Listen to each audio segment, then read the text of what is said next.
Serious, in the spirit of October, what's the creepiest or most paranormal experience that has happened to you? Okay, so this one was when I was 14 or 15 and I dreamt I was in this biblical end of the world and my arms were bound to the ground with rusted chains while I was being tortured by this demonic creature. I soon woke up from the scare in a cold sweat and a yell thanking Christ it was just a dream, but as I start to move I feel this stinging burning pain all over me, so I get up to check, and when I looked in the mirror all I see are these healing claw marks all over me, like some rabid animal clawed the shit out of me. Soon my father comes to check on me cause he said he had a horrible dream that I was in danger, so I show him the marks and tell him about my dream and he went white as a ghost. Now see, my father is a very religious man, so stuff like this he'll take seriously, so he tells me to get his Bible and that we have to pray now. But see, I'm not much for religion myself, and this was a time when I was questioning my own beliefs, but after what I just went through I wasn't gonna question that. So we start to pray, and what happened next was an experience I'll never forget. As soon as we start praying I felt like I was as light as a feather, to which then I felt a push on my chest and I see myself for a brief moment on the floor motionless. I then turn around to look up and see a blinding light with a symbol followed by a flaming bolt of lightning.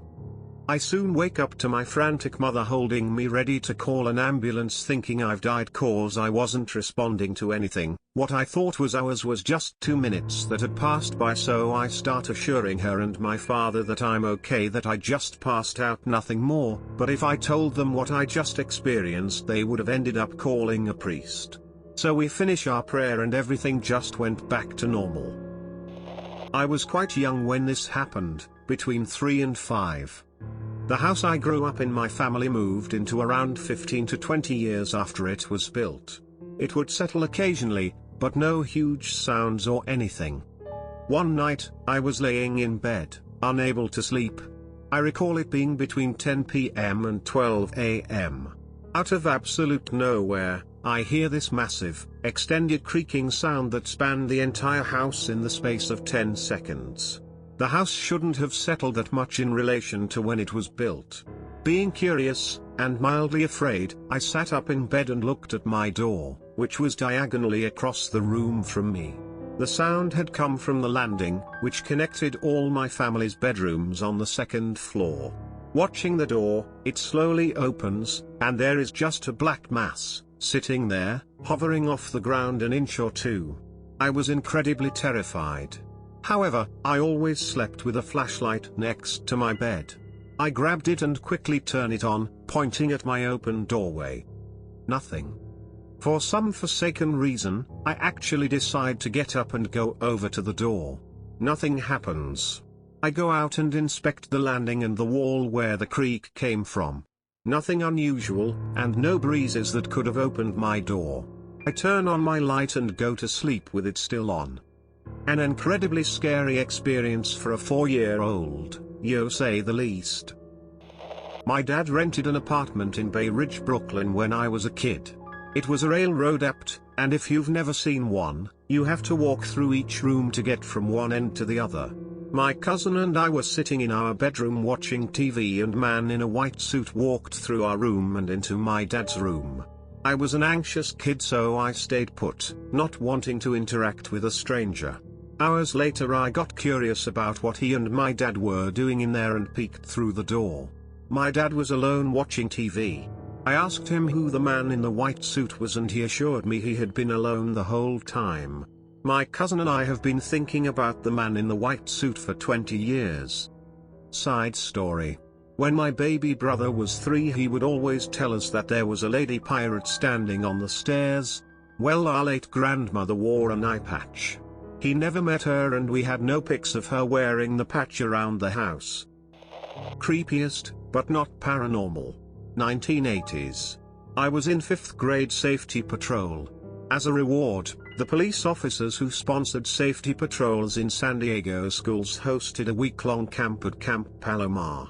It was actually really fun, the whole camp experience complete with teenager camp counselors, activities and a talent show the last night. The officers heading it up would gather us in the main room after dinner for various meetings, lessons, etc. But one night an officer told us this story about why we need to stay in our bunkhouses at night. First of all, it was coming from a policeman who told us about an investigation nearby on the mountain, so it felt possibly true, even though it was a spooky campfire story, so it rattled everyone for sure. People had been going missing. They eventually discovered this family named the Mormons, bizarrely, and they had been snatching people and keeping them in cages while they experimented on them. Some of the family were supposedly covered in hair and had glowing red eyes, etc. Dumb campfire story.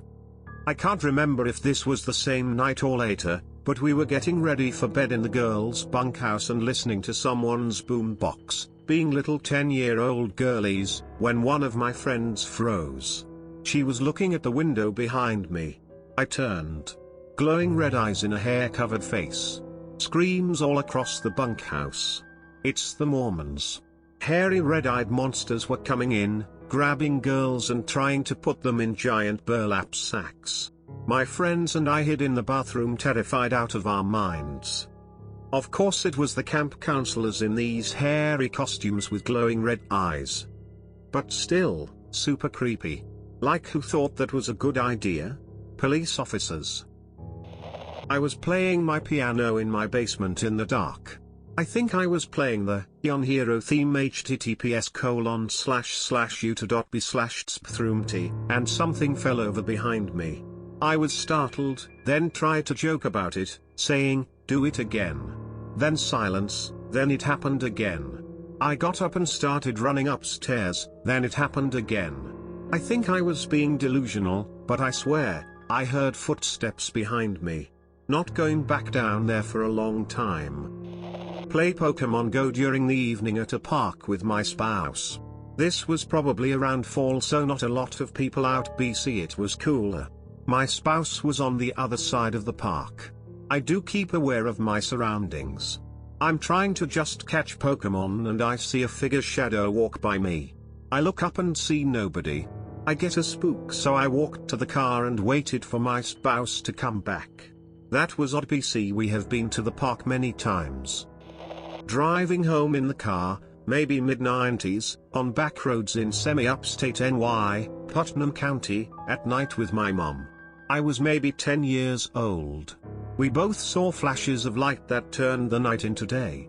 The flashes were quick and only lasted seconds. It wasn't lighting. It was not heat lighting.